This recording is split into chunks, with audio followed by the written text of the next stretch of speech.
I am huddled on a bench, shivering, but I don't care about being a bit cold because I'm busy. I have a pencil and a sketch pad balanced on my knees, and I'm sitting in a park in front of a view that has the Houses of Parliament in it, leaning on Jack, who is reading a book. I'm totally focused on my drawing. I'm not actually drawing the view in front of me.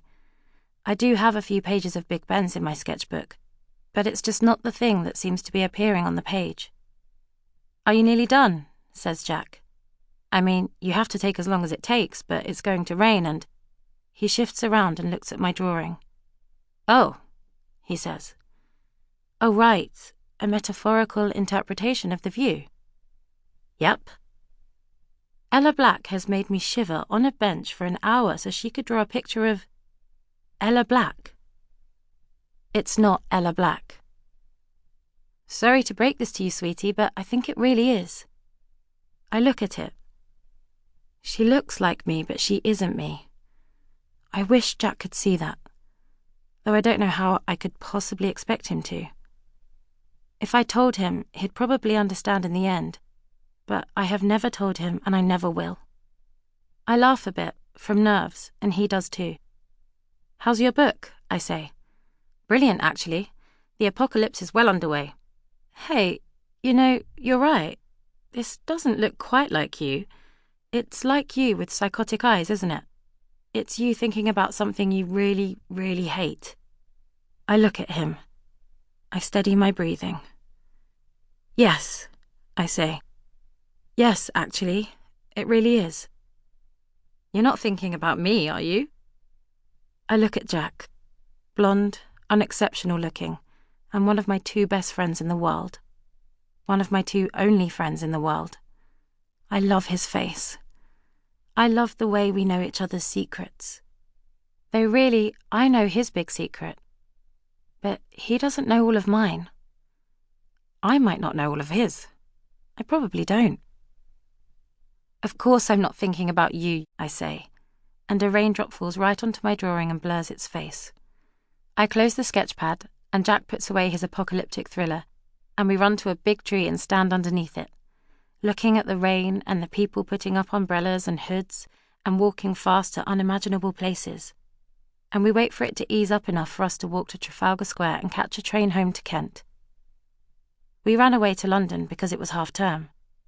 We spent the morning going to free galleries and looking at art, and then we bought some books, and then we went to sit in the park, and I tried to draw the lovely view.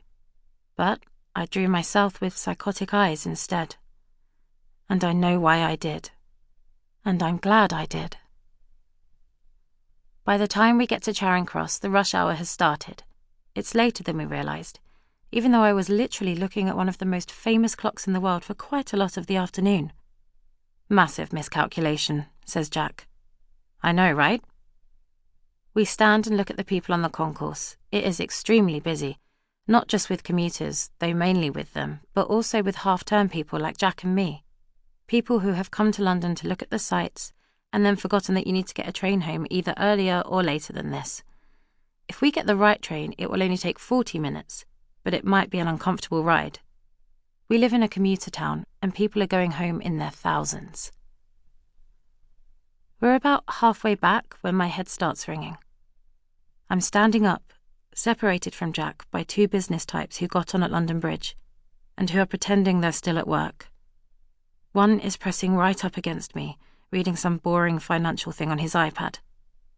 The other is hanging onto a pole as desperately as if he were a stripper and making a very important phone call about a shareholders' meeting. My head is ringing, I tell myself, because I'm standing up, and tired and fed up. I haven't got my phone for distraction because I lost it yesterday. I can't talk to Jack because he's too far away. I have to live in the moment, and everything is blurred around the edges because I am standing up and tired and fed up. I mutter to myself to try to keep it together. No one cares, no one notices. By the time we're walking back to my house, though, I know things are going wrong. I should not have drawn that picture. My ears are ringing with a high-pitched sound even though we're out in the open air, hand in hand, looking normal. I grab Jack's hand because sometimes he can ground me, and he never minds me doing that. I try to make the ringing stop. I try to use his energy to balance myself. It gets louder. It gets louder and louder.